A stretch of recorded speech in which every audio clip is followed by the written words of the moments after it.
possible for finance to serve the economy?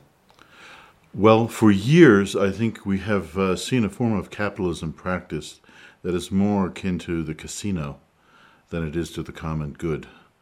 So that is probably most clearly seen in financial services, frankly. And I have experience having worked at Salomon Brothers on Wall Street and worked with many large clients on the street and in capital markets. And much of the focus is on short-term trading. It's on short-term profits.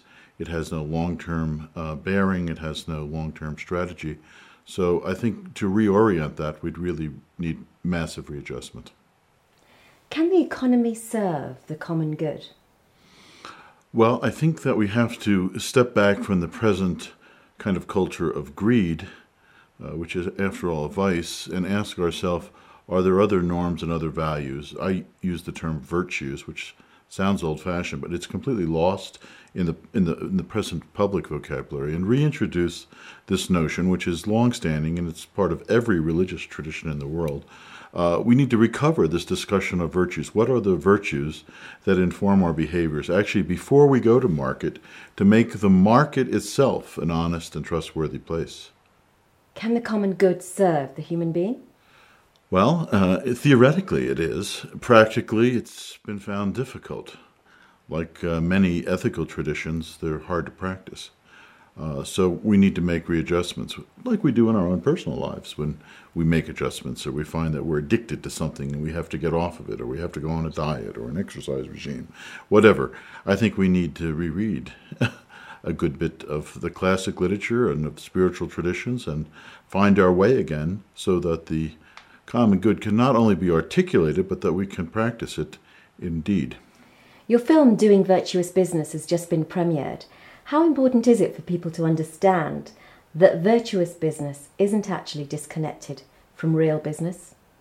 Yes. So this 60-minute film documentary, which was sneak previewed here, will actually show on PBS in the United States at the end of the year to an audience of about 15 million people. And fortunately, as a result of some very major contributions, we're able to translate it into 5 other languages, and we'll have a website where it can be viewed for free eventually. And our view is that if we begin to talk and tell stories again and change the business narrative, we actually talk about the exemplary companies, and there are many. We're featuring 12 of them at the CEO level in this film, that maybe we could actually change the whole story about business away from what it is at present to what it might be in a different form of capitalism. What have you got in store for us for Zermatt 2011?